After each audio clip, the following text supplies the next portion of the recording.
ভারতীয় সিনেমা থেকে পাক অভিনেতাদের বয়কটের ডাক ওঠে। সনম তেরি কসম ছবির অভিনেতা হর্ষবর্ধন রানেও পাক অভিনেত্রীর বিরুদ্ধে সুর চড়াতে শুরু করেন।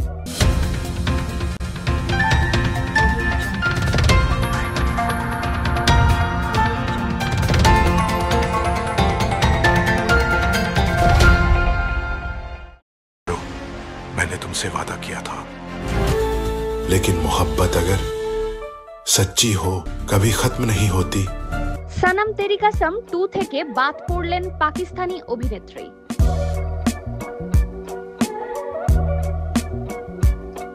ভারত পাকিস্তানের চলমান উত্তেজনাকর পরিবেশে বলিউডে পাক অভিনেতাদের বয়কটের ডাক উঠেছে।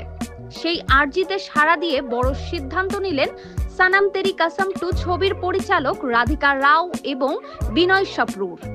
7 साल हर दिन हर रात तुझे वापस लाने की दुआ करता रहा। সিনেমা থেকে বাদ দেওয়া হয়েছে পাকিস্তানি অভিনেত্রী মাওরা হোক্যানকে, যিনি প্রথম কিস্তিতে কাজ করে দারুণ জনপ্রিয়তা পেয়েছিলেন। ऐसा नहीं है कि मुझे किसी पे क्रश नहीं होता, लेकिन अगर सामने वाला रेसिप्रोकेट ही नहीं करेगा तो मैं क्या कर सकती हूँ। মাওরাকে বাদ দেওয়ার বিষয়টি নিশ্চিত করে সামাজিক যোগাযোগ মাধ্যমে দেওয়া এক পোস্টে সিনেমার পরিচালকেরা লিখেন, দেশ রাজ্য বাসিন্দাদের ওপর যে কোনো ধরনের সন্ত্রাসী ঘৃণা। পাকিস্তানের যেসব তারকারা ভারতে কাজ করেছেন, ভালোবাসা পেয়েছেন, এমন সময়ে তাদের নীরবতা যন্ত্রণা দেয়। কেউ কেউ তো আবার এক ধাপ এগিয়ে সন্ত্রাসের বিরুদ্ধে ভারতের পদক্ষেপের সমালোচনা করেছে। তবে আমরা সব সময় সরকারের সিদ্ধান্তের পাশে আছি, কারণ দেশ সব সময় সকলের আগে।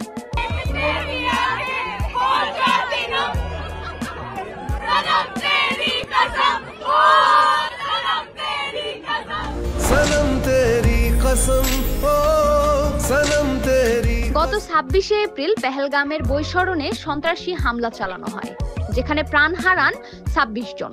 তারপর থেকে ফুসছে গোটা ভারত। कुछ कहानियां वक्त के साथ खत्म नहीं होती, वो इश्क की। এই পরিস্থিতিতে সনম তেরি কসম ছবির অভিনেত্রী মাওরা হোক্যান প্রতিবাদে গর্জে ওঠেন। তিনি লিখেন, নিহতদের পরিবারের প্রতি আমার গভীর সমবেদনা। একজনের বিরুদ্ধে সন্ত্রাসবাদী কাজের অর্থ আমাদের সকলের ওপর আঘাত আনার সমান। এই বিশ্বে এসব কেন ঘটছে?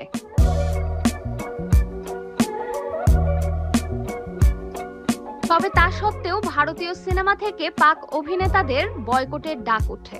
সনম তেরি কসম ছবির অভিনেতা হর্ষবর্ধন রানেও পাক অভিনেত্রীর বিরুদ্ধে সুর চড়াতে শুরু করেন। পাকিস্তানের কোনো তারকা ছবিতে কাজ করলে তিনি নেই বলে সাফ জানিয়ে দেন। আর তারপরই যেন শাস্তির খোঁড়া নেমে এলো অভিনেত্রী মাওরা হোক্যানের উপর।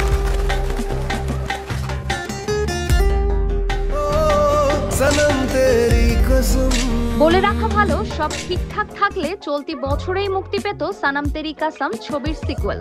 তবে তার আগে সিনেমা থেকে বাদই পড়লেন পাক অভিনেত্রী। मर जाएंगे हम, तेरी कसम।